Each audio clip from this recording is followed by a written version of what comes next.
يا أيها الذين آمنوا اتقوا الله حق تقاته ولا تموتن إلا وأنتم مسلمون يا أيها الناس اتقوا ربكم الذي خلقكم من نفس واحدة وخلق منها زوجها وبث منهما رجالا كثيرا ونساء واتقوا الله الذي تساءلون به والأرحام إن الله كان عليكم رقيبا يا أيها الذين آمنوا اتقوا الله وقولوا قولا سديدا يصلح لكم أعمالكم ويغفر لكم ذنوبكم ومن يطع الله ورسوله فقد فاز فوزا عظيما أما بعد فإن خير الحديث كتاب الله وخير الهدي هدي محمد صلى الله عليه وسلم والشر الأمور محدثاتها وكل محدثة بدعة وكل بدعة ضلالة وكل ضلالة في النار.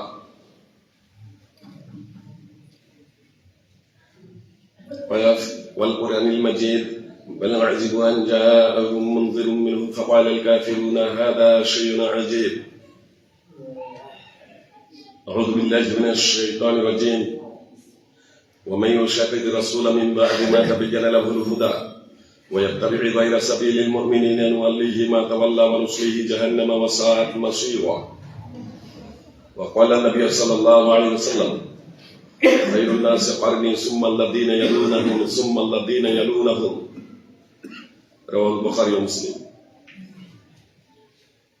উপস্থিত ইসলামী ভ্রাতৃবৃন্দ, আপনাদের সম্মুখে খুতবায়ে মাসনুনার পরে পবিত্র কোরআন থেকে একটি আয়াত এবং মুহাম্মদ সাল্লাল্লাহু আলাইহি ওয়াসাল্লামের অমীয় মুখে নিঃসৃত বাণীর একটি অংশ পরিবেশন করেছি। ইনশাআল্লাহ তার সম্মুখে রেখে কিছু কথা পরিবেশন করবো। আমা তৌফিক ইল্লা বিল্লাহ। আলহামদুলিল্লাহ, আমরা মুসলিম পরিবারে জন্মগ্রহণ করেছি, ফলে খুব সহজে ইসলামটাকে জানার সুযোগ পেয়েছি। ইসলাম মেনে চলার, ইসলামকে বাস্তবায়ন করার খুবই সুযোগ পেয়েছি। এটা আল্লাহ তাআলার আমাদের প্রতি অশেষ রহমত। আমাদের জন্ম মুসলিম পরিবারে হোক অথবা অমুসলিম পরিবারে, মুসলিম ছাড়া জান্নাতে যাওয়ার প্রশ্নই নেই। যদি অমুসলিম পরিবারে আমাদের জন্মটা হতো তাহলে খুব সহজে ইসলামটাকে বুঝতে পারতাম না, খুব সহজে ইসলামকে জানতে পারতাম না। জানলে বুঝলেও বাস্তবায়নের ক্ষেত্রে নানা সমস্যার সম্মুখীন আমাদেরকে হতে হতো। কিন্তু আলহামদুলিল্লাহ খুব সহজে আমরা ইসলামটাকে পেয়েছি। ইসলামকে পেয়ে, ইসলামকে জেনে বুঝে জান্নাতে যাওয়ার পথটা আমাদের জন্য খুব সহজ। সাধারণত ইসলাম জীবন ব্যবস্থাটাই, ইসলাম ধর্মটাই একেবারে সহজ এবং সরল, কঠিন নয়, কঠিন নয়, একবারে সহজ এবং সরল।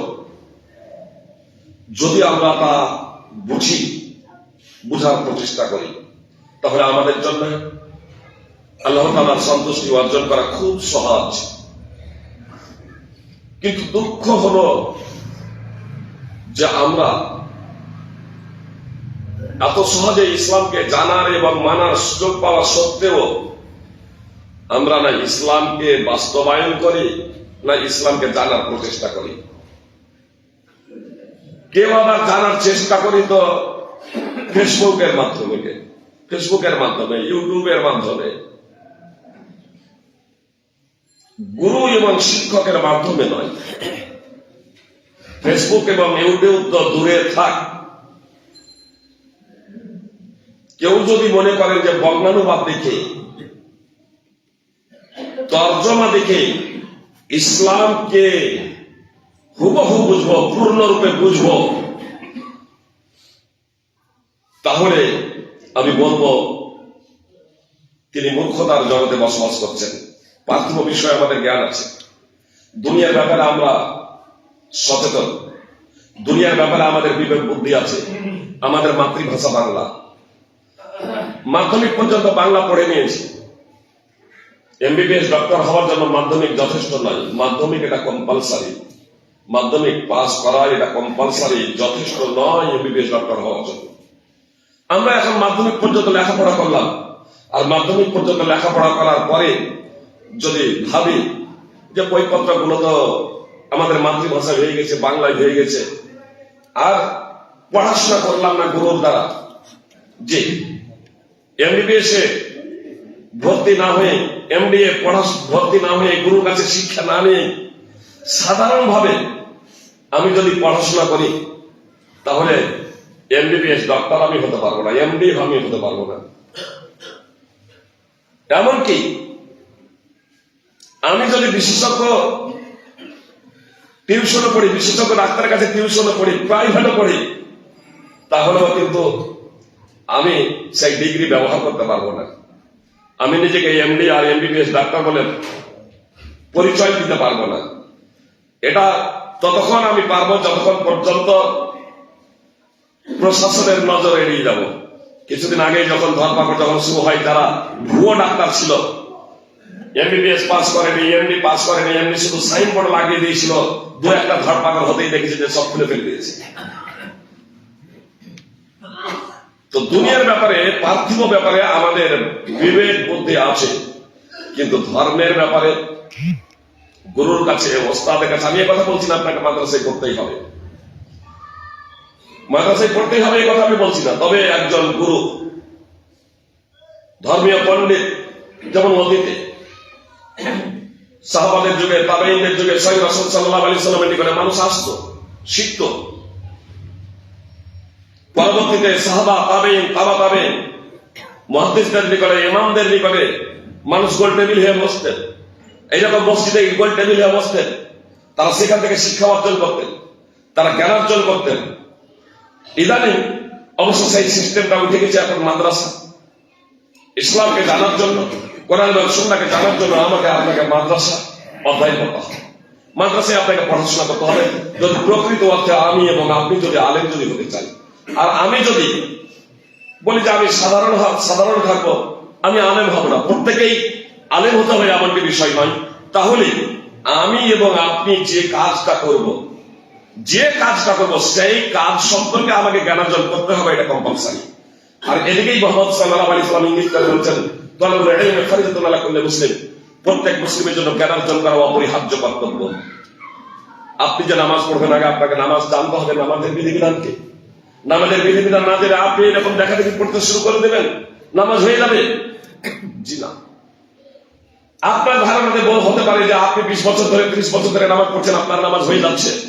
মুহাম্মদ সাল্লাল্লাহু আলাইহি সাল্লামের একজন সাহাবী নামাজ পড়লেন মসজিদে প্রবেশ করে, মুহাম্মদ সাল্লাল্লাহু আলাইহি সাল্লাম বললেন, ফিরে যাও, নামাজ পড়ো, নামাজই পড়োনি। তিনবার নামাজ পড়লেন রাসূল সাল্লাল্লাহু আলাইহি সাল্লামের সামনে। প্রত্যেকবার নবী সাল্লাল্লাহু আলাইহি সাল্লাম তাকে বললেন, ফিরে যাও, নামাজ পড়ো, নামাজই পড়োনি। চতুর্থবারে সেই সাহাবী বলছেন, আল্লাহ রাসূল সাল্লাল্লাহু আলাইহি সাল্লাম এর থেকে ভালো করে নামাজ আদায় করতে জানেন, আমাকে নামাজের প্রশিক্ষণ দিন, নামাজের ট্রেনিং দিচ্ছেন। সহিহ বুখারী, মুসলিমের হাদিস, সহিহ বুখারী হাদিস নম্বর 757, সহিহ মুসলিম হাদিস নম্বর 397, সিলসিলা সহিহ হাদিস নম্বর 2535 রয়েছে যে একজন ব্যক্তি 60 বছর ধরে নামাজ পড়বে। নবী সাল্লাল্লাহু আলাইহি সাল্লাম বলেন 60 বছর, যে মধ্যে 60 বছর ধরে নামাজ পড়বে, অথচ তার নামাজ কবুল হবে না। 60 বছর ধরে নামাজ পড়বে। আমরা সাধারণত বাঁচছি আজকে 60-70 বছর। মুহাম্মদ সাল্লাল্লাহু আলাইহি সাল্লাম বলেছেন একটা মানুষ 60 বছর ধরে নামাজ পড়বে, অথচ তার নামাজ কবুল হবে না। যদি রুকু পূর্ণ আকারে আদায় করেছে তো সিজদা পূর্ণরূপে আদায় করেনি, আর যদি সিজদা পূর্ণরূপে আদায় করেছে তো রুকু পূর্ণরূপে আদায় করেনি। এজন্য আমি এবং আপনি যে কাজটা করবো সেই কাজটা আমাকে আপনাকে ভালোভাবে জানতে হবে। আজকে আবেগে মানুষ অনেক কিছু করে ফেলে, আবেগ দিয়ে কোনো কিছু করা আর নামই ইসলাম না। ইসলাম তো হলো বিশ্ববিদ্যালয় প্রদত্ত জীবন ব্যবস্থা। ইসলাম হলো বিশ্ববিদ্যালয় প্রদত্ত জীবন ব্যবস্থা। এই জীবন ব্যবস্থাকে আমাকে আপনাকে প্রথমে জানতে হবে, জেনে বুঝে আমাকে আপনাকে কোনো কিছু করতে হবে, আবেগ দিয়ে না। পবিত্র কোরআন এবং সুন্নাহ এই প্রসঙ্গে বারে দলিল রয়েছে, কিন্তু খুতবার টাইম যেহেতু অধিক সংক্ষিপ্ত বিস্তারিত আলোচনা করা সম্ভব নয়, আমি সাধারণভাবে কয়েকটি কথা আপনাদের সামনে পরিবেশন করবো। কথাগুলো যদি আপনারা মনোযোগ দিয়ে শুনেন তাহলে অন্তত একটা পথ নির্দেশনা পেয়ে যাবে যে আমাদের করণীয় কি। রাসূল সাল্লাল্লাহু আলাইহি সাল্লাম একজন ব্যক্তিকে দেখলেন, ও মানত মেনেছে, নজর মেনেছে, পায়ে হেঁটে কাবা যাওয়া, 2 ঘাড়ে ভর দিয়ে চলে যাচ্ছে, তার ছেলেদের ঘাড়ে ভর দিয়ে চলে যাচ্ছে, পা ছেঁচে যাচ্ছে। নবী সাল্লাল্লাহু আলাইহি সাল্লাম বললেন তাকে সওয়াল করাও। আল্লাহ এই কষ্ট পছন্দ করেন না, মানতের ফিরিয়ে প্রদান করেন। উকবা বিন আমির রাদিয়াল্লাহু তাআলা বলছেন যে আমার বোন মানত করেছে কাবা যাওয়ার পায়ে হেঁটে, মোহাম্মদ সাল্লাল্লাহু আলাইহি ওয়াসাল্লামকে জিজ্ঞেস করা হলো, মোহাম্মদ সাল্লাল্লাহু আলাইহি ওয়াসাল্লাম বললেন, তাকে আহ্বান করতে বলো, তাকে আহ্বান করে যেতে বলো, এবং সে যে মানত করেছে সেই মানতের ফিদিয়া দিয়ে দিতে বলো।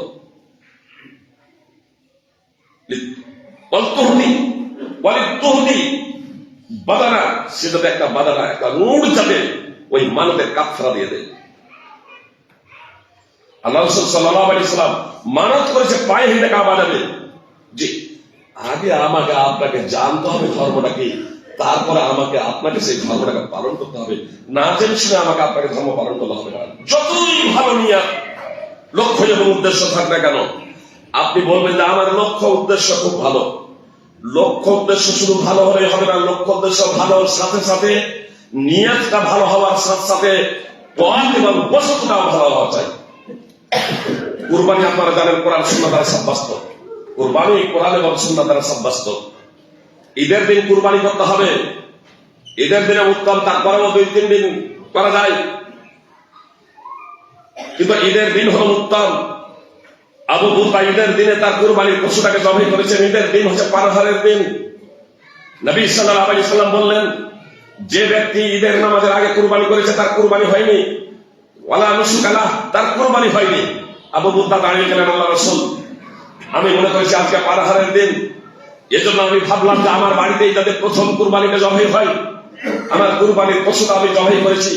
ওয়াকাল তো আনতো আহলি ওয়া জিরানি, আমি খেয়েছি, আমার পাড়া প্রতিবেশীকে খাইয়ে এসেছি। লক্ষ্য উদ্দেশ্য কত ভালো দেখুন। একমাত্র আল্লাহ তাআলা সন্তুষ্টির উদ্দেশ্যে কুরবানি করেছেন, একমাত্র আল্লাহ তাআলা সন্তুষ্টির উদ্দেশ্যে।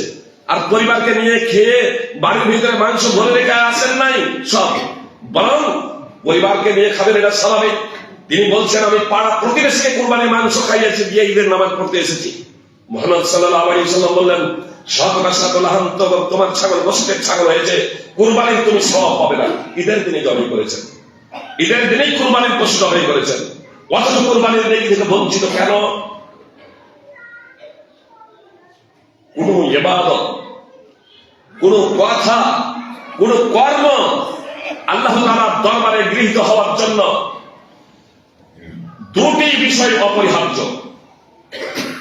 এক, সেটা কোরআন, আল্লাহ তাআলা এবং তার রাসূল দ্বারা প্রমাণিত হতে হবে, এবং তার একমাত্র আল্লাহ তাআলার সন্তুষ্টির জন্য এবং মুহাম্মদ সাল্লাল্লাহু আলাইহি ওয়াসাল্লামের আনুগত্য হতে হবে।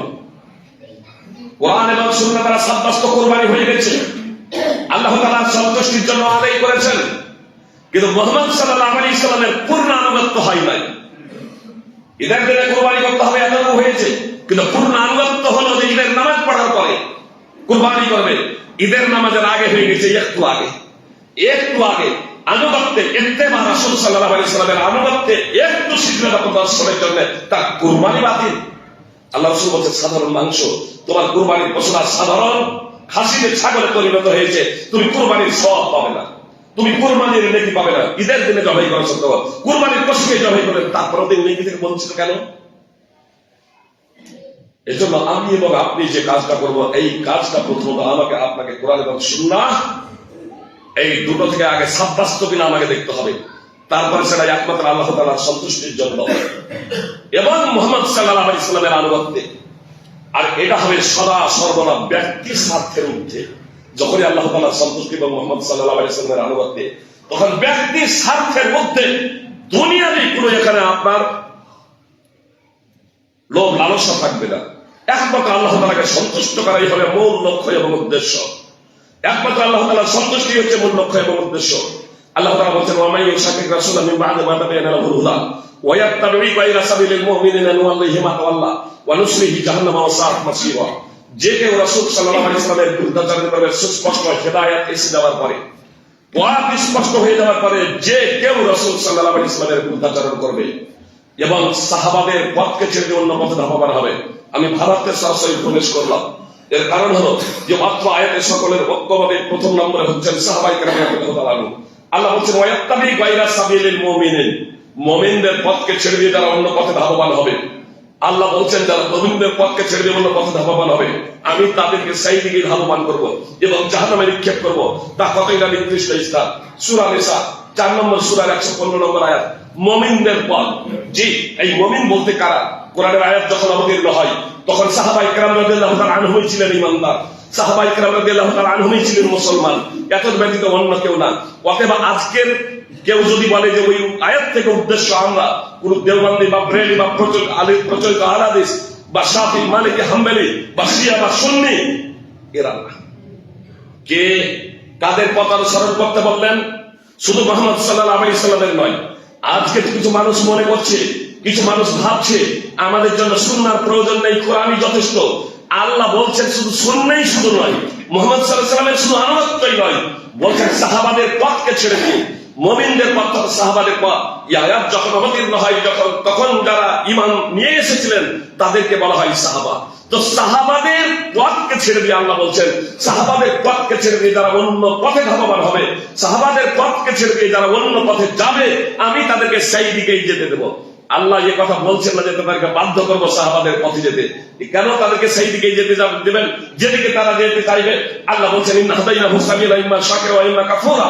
এটা এর জন্যই যে আল্লাহ বলছেন আমি মানুষকে সুপথ প্রদর্শন করেছি, হয় সে কৃতজ্ঞ হবে অথবা অকৃতজ্ঞ হবে। কৃতজ্ঞ হবে জান্নাত, অকৃতজ্ঞ হবে জাহান্নাম। আল্লাহ আমাকে আপনাকে স্বাধীনতা দিয়েছে পথ নির্বাচন করার, তবে আমাকে আপনাকে উৎসাহ প্রদান করেছেন যাতে আমরা আল্লাহর পথ যাতে অনুসরণ যাতে করি, আল্লাহর যাতে আনুগত্য করি। আর এজন্য আল্লাহ তাআলা বললেন যে রাসূলের আনুগত্য করো, রাসূলের বিরুদ্ধাচরণ করো না, এবং সাহাবা মুমিনিন তথা সাহাবাদের পথকে তোমরা ছেড়ে দিও না। যদি তোমরা রাসূল সাল্লাল্লাহু আলাইহি সাল্লাম কিংবা সাহাবাদের পথকে তোমরা যদি ছেড়ে দাও তাহলে তোমাদেরকে জাহান্নামে নিক্ষেপ করবে। আর পাকিস্তান হিসেবে খুবই নিকৃষ্ট। আল্লাহ তাআলা আরো স্পষ্ট ভাবে বলছেন সাহাবাদের ঈমানকে সেই সময় যারা মুহাম্মদ সাল্লাল্লাহু আলাইহি সাল্লামের জীবদ্দশাতে যারা তখনও ঈমান আনয়ন করায়নি, ইহুদি খ্রিস্টান মুশরিক অগ্নি পূজা তথা কিয়ামতের আগে পর্যন্ত যত মানুষ জন্মগ্রহণ করবে আমরা সবাই হলাম তারা। এই তারা কখন হেদায়েত প্রাপ্ত হবে, এই তারা কখন সুপথের প্রতীক হবে? আল্লাহ তাআলা বলছেন ফাইন আমানু বিমিসলি মা আমানতুম বিহি ফাকাদ ইহতাদাউ। যদি তারা তোমাদের মতো ঈমান নিয়ে আসে, তোমাদের বলতে কারা, তারা বলতে কারা? প্রথমত এই দুটো শব্দ আমাদের বুঝে নিতে হবে, তারা এবং তোমাদের। আল্লাহ বলছেন কোরআনে সূরা বাকারা 2 নম্বর সূরা 137 নম্বর আয়াতে যদি তারা তোমাদের মতো ঈমান নিয়ে আসে। এই কোরআনের আয়াত যখন অবতীর্ণ হয় তখন যারা ঈমান নিয়ে এসেছিলেন তারাই হলেন তোমাদের, তারাই হলেন তোমাদের যারা ঈমান নিয়ে এসেছিলেন। এই জন্য আল্লাহ বলছেন তোমাদের মতো যারা ঈমান নিয়ে আসবেন। এত দ্বারা বোঝা যাচ্ছে যে তখন যারা ঈমান নিয়ে এসেছিলেন তাদের ঈমানকে তাদের জন্য মানদণ্ড নির্ধারণ করছেন। আল্লাহ বলছেন তারা, অর্থাৎ সেই সময় যারা জীবিত ছিল, সেই সময় যারা জীবিত ছিল তারা সহ 4 জন ইমাম সহ পৃথিবীতে যত মানুষ জন্মগ্রহণ করবে মুসলমান এবং অমুসলমান সবাই হলো তারা। এই তারারা কখন হেদায়েত প্রাপ্ত হবে? আল্লাহ বলছেন যখন তোমাদের মতো ঈমান নিয়ে আসবে, অর্থাৎ সাহাবায়ে কেরাম রাদিয়াল্লাহু তাআলা আনহুমদের মতো যখন ঈমান যখন নিয়ে আসবে তখন এরা হেদায়েত প্রাপ্ত হবে, সুপথ প্রাপ্ত হবে। আর সাহাবাদের মতো যদি এরা ঈমান নিয়ে না আসে তাহলে এরা তো রয়েছে কেবল বিরোধিতায়, এরা মতভেদে লিপ্ত হয়ে যাবে।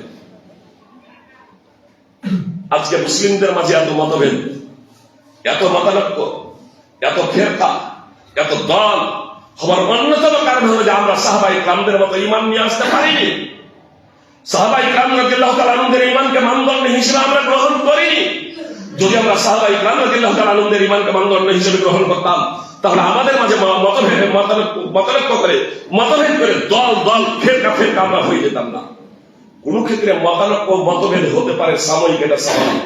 সাহাবায়ে কেরাম রাদিয়াল্লাহু তাআলা আনহুদের মাঝেও ছিল। বিস্তারিত আলোচনা করার সময় নেই, শুধু একটা উদাহরণ আপনাদের দেব।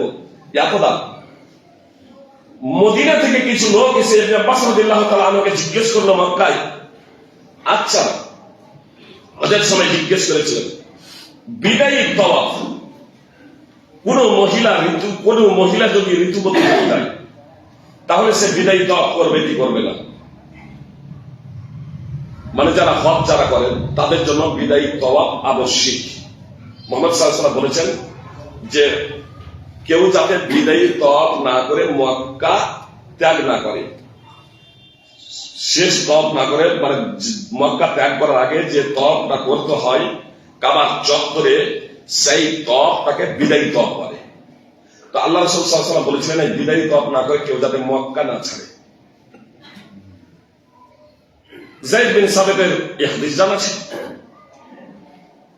আব্দুল্লাহ ইবনে আব্বাস রাদিয়াল্লাহু তাআলা আনহুকে কিছু মদিনার লোক জিজ্ঞেস করলো যে কোন মহিলা বিদায়ী তপ করার আগে যদি ঋতুপতি হয়ে যায়, তার পিরিয়ড চলে আসে, মাসিক হয়ে যায়, তাহলে তার করণীয় কি?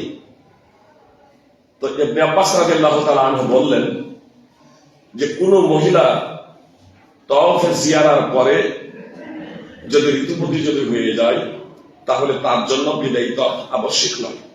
এক কথায় বিদায়ী তওয়াফ ঋতুপতি মহিলাদের জন্য আবশ্যক নয়, তারা মক্কা ত্যাগ করতে পারে।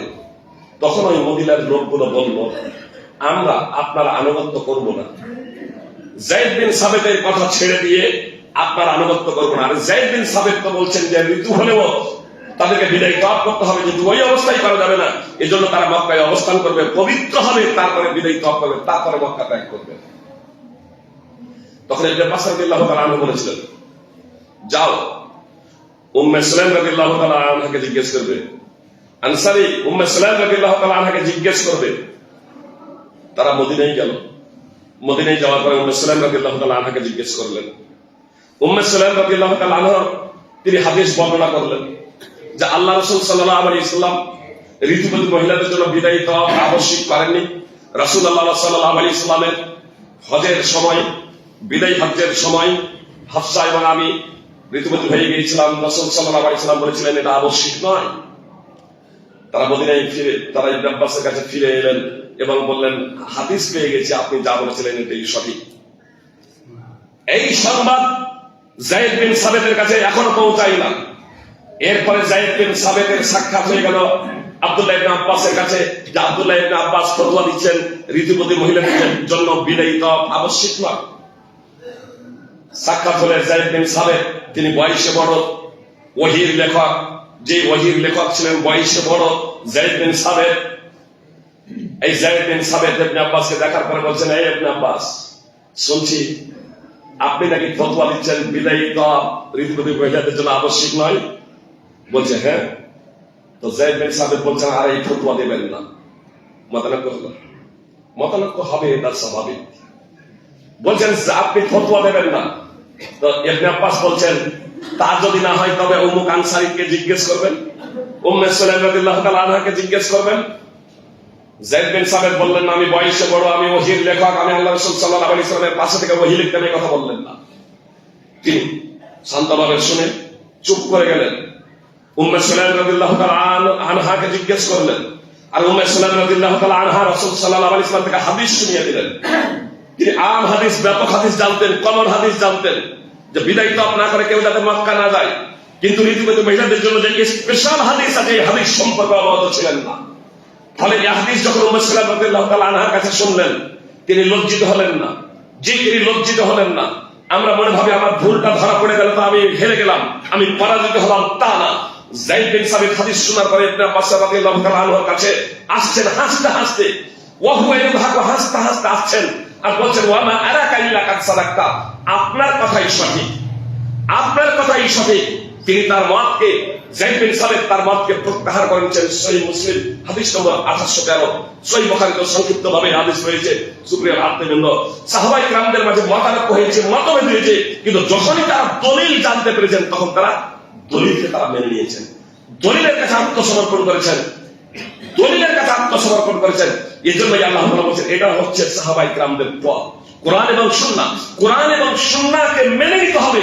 যখনই কোরআন সুন্নাহ আপনার কাছে স্পষ্ট হয়ে যাবে তখন কোন প্রকারের যুক্তি চলবে না। সহিহ ইবনে আব্বাসকে দেখুন, একদা তিনি ফতোয়া দিতেন খুব সাধারণভাবে, যেহেতু খুতবার টাইম একবারে সংক্ষিপ্ত। ইবনে আব্বাস স্বয়ং ফতোয়া দিতেন নগদে যদি টাকা যদি কম বেশি করা যদি যায় ভাঙানি, তাহলে কোনো সমস্যা নেই। উদাহরণস্বরূপ আপনি আমাকে বলছেন 500 টাকা ভাঙিয়ে দেন, তো আমি বলছি 400 টাকা দেবো। 500 টাকা ভাঙিয়ে নেবেন তো 400 টাকা দেবো। ইবনে আব্বাস বলছেন, প্রথমে বলতেন এই ফতোয়া কোনো সমস্যা নেই, নগদে হলে কোনো সমস্যা নেই, আর যদি বাকিটা হয় তাহলে এটা সুদে কাটা যায় ছাড়া।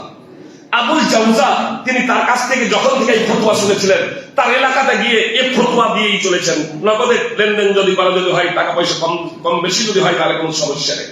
পরবর্তীতে আপনার আবুল জাওজার নিকটে একটা সংবাদ পৌঁছালো যে এই ফতোয়াটা সঠিক নয়। মক্কা তিনি গেলেন, আর মক্কা গেলেন সেই সময় যখন ইবনে আব্বাস এবার বৃদ্ধ হয়ে গেছেন। ফতোয়া দিয়েছিলেন যুবক অবস্থায়, এখন বৃদ্ধ হয়ে গেছেন। আর বৃদ্ধ হয়ে যাওয়ার পরে ইবনে আব্বাসকে জিজ্ঞেস করছেন যে আবুল জাওজা, যা শুনছি আপনি নাকি আপনার ফতোয়াটা প্রত্যাহার করে নিয়েছেন, অথচ আপনাকে যখন জিজ্ঞেস করেছিলাম আপনি যখন ফতোয়া দিয়েছিলেন তখন থেকে নিয়ে এখন পর্যন্ত আমি এই ফতোয়াই দিয়ে যাচ্ছি, কোনো সমস্যা নেই। আপনার হাতে টাকা নগদে যদি কম বেশি যদি করা হয় তাহলে কোনো সমস্যা নেই, কিন্তু আপনি ফতোয়া দিয়েছেন নাকি এটা চলবে না, প্রত্যাহার করে নিয়েছেন আপনার মা। তো বলছেন যে হ্যাঁ, এই আবু সাঈদ খুদরি রাদিয়াল্লাহু তাআলা আনহু নবী সাল্লাল্লাহু আলাইহি ওয়াসাল্লাম থেকে হাদিস বর্ণনা করেছেন যে এটা সুদ, এজন্য ফাতারাক্তু রাই ইলা হাদিসে রাসূলুল্লাহ সাল্লাল্লাহু আলাইহি ওয়াসাল্লাম, আমি রাসূল সাল্লাল্লাহু আলাইহি ওয়াসাল্লামের হাদিসের কারণে আমার ব্যক্তিগত মতামত রায়কে বিসর্জন দিয়ে দিয়েছি। আমার মতামত আমার রায়কে আমি বিসর্জন দিয়েছি রাসূল সাল্লাল্লাহু আলাইহি ওয়াসাল্লামের হাদিসের কারণে। দেখুন কিভাবে সাহাবায়ে কেরাম রাদিয়াল্লাহু তাআলা আনহুম দীর্ঘদিন যাবত হয়তো একটা ফতোয়া দিয়েছেন, যতই বুঝতে পারলেন যে ফতোয়া ভুল, সঙ্গে সঙ্গে প্রত্যাহার করে নিচ্ছেন। হাদিস মানহাজ সাহাবায়ে কেরাম এবং সাহাবায়ে কেরামদের জন্য আবশ্যক কেন মানহাজ? আল্লাহ তাআলা সাহাবায়ে কেরামদের মতো আমাদেরকে ঈমান আনতে বললেন। যদি ঈমান নিয়ে আসে তবে হক পথের প্রতীক হবে, হিদায়াত প্রাপ্ত হবে, আর না হলে তোমরা বিরোধীতে লিপ্ত হবে, মতভেদে লিপ্ত হয়ে যাবে। আজকে আমাদের মধ্যে হাজারো মতভেদের অন্যতম কারণ হলো যে আমরা সাহাবায়ে কেরাম রাদিয়াল্লাহু তাআলা আনহুমদের নীতিকে আমরা নির্ধারণ করিনি। আল্লাহ তাআলা আমাদের সেই নীতিকে নির্ধারণ করার তৌফিক দান করেন। আর আজকাল তো কিছু মানুষ শুধু সাহাবায়ে কেরামদের নীতি শুধু নয়, তাদের শুধু মানহাজকে বিসর্জন দিয়েছে তাই নয়, তারা তো বলে যে আমাদের জন্য হাদিসের প্রয়োজন নেই, কোরআন আমার জন্য যথেষ্ট। অথচ এ কোরআনের ভাবার্থই জানে না। আজ পর্যন্ত কোন একজন সাহাবী, একজন তাবেঈ, একজন তাবা তাবেঈ, তাদের মধ্যে একজন কেউ এ কথা বলেন নাই যে আমাদের জন্য শুধু কোরআন যথেষ্ট, আমরা হাদিস মানব না। অথচ আল্লাহ তাআলা তাদের জন্য জান্নাতের ঘোষণা দিয়েছেন। ওয়াসাবিকুনা আল-আউয়ালুনা মিনাল মুহাজিরিন ওয়াল আনসার ওয়াল্লাযীনা তাবাউহুম বিইহসান রাদিয়াল্লাহু আনহুম ওয়া রাদু আনহু ওয়া আ'আদ্দা লাহুম জান্নাতিন তাজরি মিন তাহতিহা আল-আনহার খালিদিনা ফিহা আবাদা যালিকাল ফাওজুল আযীম। আল্লাহ তাআলা স্পষ্টভাবে বলেন আনসার এবং মুহাজিরদের মধ্যে ঈমান আনয়নে যারা অগ্রগামী এবং প্রথম, আনসার এবং মুহাজিরদের মধ্যে ঈমান আনয়নে যারা অগ্রগামী এবং প্রথম, তারা এবং একনিষ্ঠতার সাথে যারা তাদের অনুসরণ করবে তারা, এদের সকলের প্রতি আল্লাহ সন্তুষ্ট, আর তাদের প্রতিও আল্লাহ তাআলা সন্তুষ্ট, আর তাদের প্রতিও আল্লাহ তাআলা সন্তুষ্ট। আল্লাহ তাআলা তাদের জন্য এমন জান্নাত প্রস্তুত করে রেখেছেন যার নিম্নদেশে নদী প্রবাহিত, এটাই মহা সফলতা। আল্লাহ তাআলা স্পষ্টভাবে বললেন والسابقون الأولون من المهاجرين والأنصار والذين اتبعوهم بإحسان رضي الله عنهم ورضوا عنه وأعد لهم جنات تجري تحتها الأنهار خالدين فيها أبدا ذلك الفوز العظيم।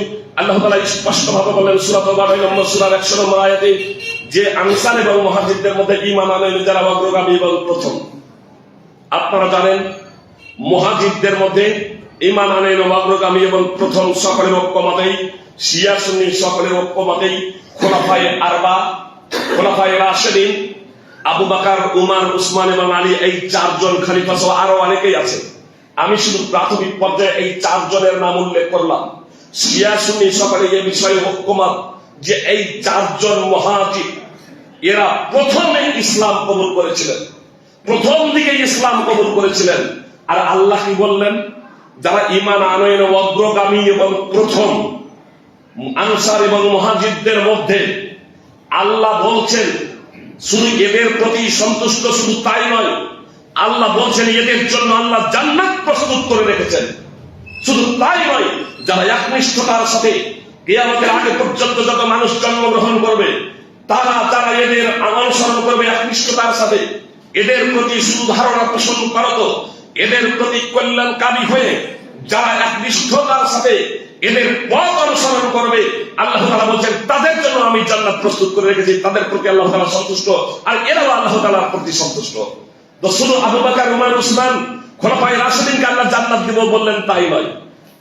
শিয়ারা, যে যারা কট্টরপন্থী শিয়া, তারা আবু বকর, উমর, এদেরকে কাফের বলে নাউযুবিল্লাহি মিন যালিক। সরাসরি কোরআন তাদের তীব্র প্রতিবাদ করে। শুধু তাই নয়, এদেরকে তো জান্নাতে দিবেন একনিষ্ঠতার সাথে যারা তারা তাদের অনুসরণ করবে, তাদেরকে আল্লাহ তাআলা জান্নাতে দেবেন। কত বড় কথা! তাদেরকেও জান্নাতে দেবেন। নবী সাল্লাল্লাহু আলাইহি ওয়াসাল্লাম এই জন্য বলেছেন, খায়রুন নাসি কারনি সুম্মাল্লাযীনা ইয়ালুনাহুম, শ্রেষ্ঠতম যুগ হলো আমার যুগ। সাহাবায়ে কেরাম এরা হলো মুহাম্মদ সাল্লাল্লাহু আলাইহি ওয়াসাল্লামের উম্মতের মধ্যে শ্রেষ্ঠতম মানুষ হলো রাসূল সাল্লাল্লাহু আলাইহি ওয়াসাল্লামের সঙ্গী সাথীগণ সাহাবায়ে কেরাম রাদিয়াল্লাহু তাআলা আনহুম। অতঃপর তাবেঈ, তারপরের যুগের লোকেরা, তারপরের যুগের লোকেরা। তারপরে বলছে বুখারী মুসলিমের হাদিস, তারপরে রাসূল সাল্লাল্লাহু আলাইহি ওয়াসাল্লাম বলছেন চতুর্থ যুগের লোক প্রসঙ্গে, সুম্মা ইয়াফশুল কাযিব, তারপরে মিথ্যার ছড়াছড়ি হবে, কথার সাথে কর্মের মিল হবে না, কাজের সাথে অন্তরের মিল থাকবে না, সুপ্রিয় ভাতৃবৃন্দ, মিথ্যার ছড়াছড়ি হবে। রাসূল সাল্লাল্লাহু আলাইহি ওয়াসাল্লাম বলে দিলেন সুম্মা ইয়াফশুল কাযিব, অতঃপর মিথ্যার ছড়াছড়ি হবে। এজন্য সাহাবায়ে কেরাম রাদিয়াল্লাহু তাআলা আনহুদের ঈমানকে আল্লাহ তাআলা মানদণ্ড নির্ধারণ করেছেন আমাদের জন্য। কোরআন এবং সুন্নাহকে যদি যথাযথভাবে বুঝতে হয়, তবে অবশ্যই কোরআন এবং সুন্নাহ অনুযায়ী আমাদের চলতে হবে। সাহাবায়ে কেরাম রাদিয়াল্লাহু তাআলা আনহুদের মানহাজকে অবশ্যই আমাদের আঁকড়ে ধরতে হবে।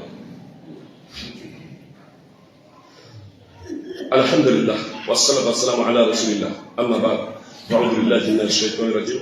ইন্নাল্লাহা ওয়া মালাইকাতাহু ইউসাল্লুনা আলান নবী, ইয়া আইয়ুহাল্লাযীনা আমানু সাল্লু আলাইহি ওয়া সাল্লিমু তাসলিমা। আল্লাহুম্মা সাল্লি আলা মুহাম্মাদিন ওয়া আলা আলি মুহাম্মাদ কামা সাল্লাইতা আলা ইব্রাহিম ওয়া আলা আলি ইব্রাহিম ইন্নাকা হামিদুম মাজিদ। আল্লাহুম্মা বারিক আলা মুহাম্মাদিন ওয়া আলা আলি মুহাম্মাদ কামা বারাকতা আলা ইব্রাহিম ওয়া আলা আলি ইব্রাহিম ইন্নাকা হামিদুম মাজিদ। সুপ্রিয় ভাতৃবৃন্দ, খুতবার টাইম শেষ, বক্তব্য এদি করে দিচ্ছি। শুধু এ কথা বলে যে 25শে ডিসেম্বর বা নববর্ষ জানুয়ারি যে আসছে, জি, ইসলামের কোনো ভিত্তি নেই। মিলাদুন নবীকেও আপনারা বিশেষ করে আহলে হাদিসরা মান্যতা দেন না, আর এটাই সঠিক। সেখানে 25শে ডিসেম্বর আপনি কিভাবে পালন করতে পারেন? নববর্ষ আপনি কিভাবে পালন করতে পারেন? বিজাতীয় সংস্কৃতি জাতিকে রাসূল সাল্লাল্লাহু আলাইহি ওয়াসাল্লাম আমাদেরকে কঠোরভাবে নিষেধ করেছেন। এজন্য আপনাদের কাছে আমার বিনীত অনুরোধ, অবশ্যই ইসলামে আনন্দ বিনোদন আছে, কিন্তু অন্য কারো ধর্মীয় উৎসবের দিনগুলোকে আপনি এড়িয়ে যাবেন। শিরক বিদআত কুসংস্কার থেকে সর্বতভাবে বিরত থাকবেন, নিজে বিরত থাকবেন, সন্তান সন্ততি পাড়া প্রতিবেশীকে বিরত থাকার জন্য সর্বাত্মক প্রচেষ্টা করবেন। আল্লাহ তাআলা আমাদের প্রত্যেককে পবিত্র কোরআন ও সুন্নাহ অনুযায়ী জীবনযাপন করার তৌফিক দান করেন। আমিন। আকুলু কাওলি হাযা আস্তাগফিরুল্লাহ লি ওয়া লাকুম ওয়া লিসাইরিল মুসলিমিন। ইবাদাল্লাহ রাহিমাকুমুল্লাহ, ইন্নাল্লাহা ওয়া